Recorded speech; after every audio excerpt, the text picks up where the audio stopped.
Hey guys, this is Bruce, and we're going to be talking about two junior positions for junior security admin and security ops analyst that's in LA.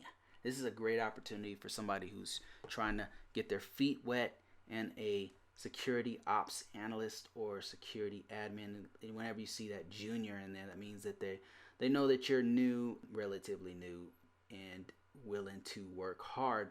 Before we start, I want you guys to know that I actually have another site where I talk about how to get into cybersecurity if you happen to be a noob, and then also if you happen to be in this field but you're trying to level up. I have another course where I talk to you about how to make up to six figures, and then I have another one where I talked about how I've been able to work remotely for many years in multiple different positions. Let's get started. So, let's talk about it. We have two urgent positions. We have two urgent requirements.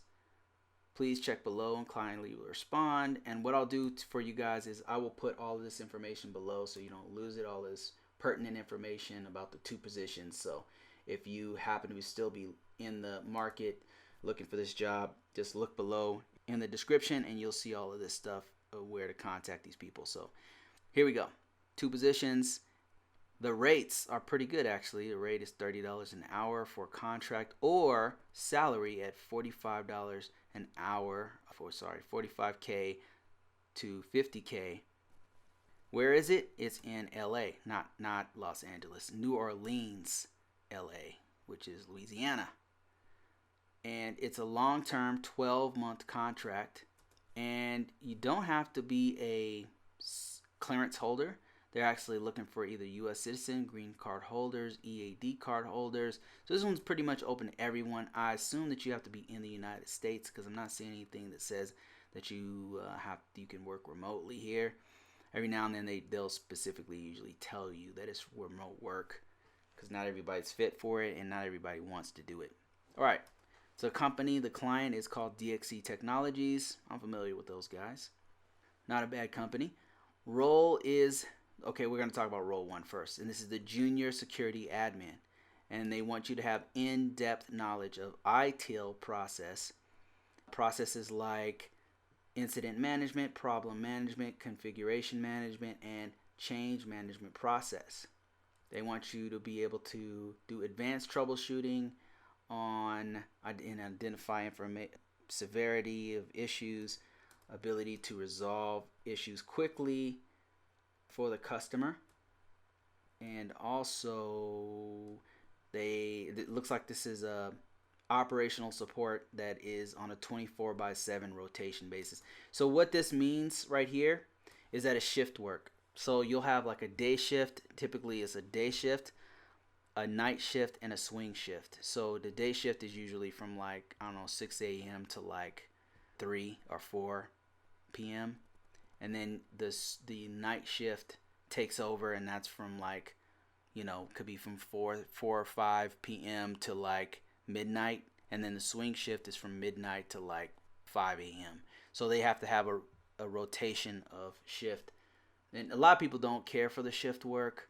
I've done it before. It's pretty brutal, but the great thing about shift work is once you get in, you're going to be it's hard to find people to do this, so you're going to remain gainfully employed because they'll just continually hire. I mean, it says 12 months, but normally they want to keep people because it's hard to get people fixed in these shift work. And then this pays okay, so I imagine some people are staying in those positions.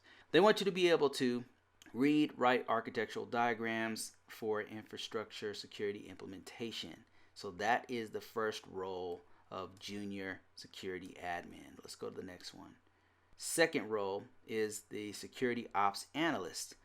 This one's very different. This is not just troubleshooting servers. This one's looking at data. And the reason I know that is because they're asking you to have log monitoring using a SIEM tool. A SIEM is a security information event management, and that's things like ArcSight or Splunk or what's the other ones? Can't think of any of the other ones off the top of my head, but there's many other ones. Providing phone support for issues handled by the Security Operations Center. That's what SOC stands for. Analyst, either by providing immediate assistance. Let's see. Assist customers with security related issues. Responsible for viewing alerts on a 24/7, 365 days a week Security Operations Center environment to monitor network traffic and respond to security incidents. This is a great opportunity, I think, since this is a junior level, to get into this. If you've always wanted to do this, then this is one of those opportunities to get in there and actually learn it, because a lot of this stuff they'll teach you. I know I've been in positions where I was doing something else entirely, and I ended up doing security operations analyst, and I learned so much from actually looking at these events and doing shift work. Great learning opportunity, it looks like. Monitor and analyze information from a security information and event management tool. And they're not telling you which kind, but it's either Splunk or ArcSight or Logarithm, I think is another one. And another one's called NetIQ. They have different ones here. Let's see. Handle all incident escalations and remediate security incidents from start to finish. Raise alerts to the respective teams. That means like you get an alert in for somebody who is trying to infiltrate the network, and they've got some kind of a logging in tool that tried to get in like 15,000 times in 1 second. Then you would want to alert whoever, another agency, to maybe shut that system down or go see what's going on, or do further analysis to see how you can stop that from happening.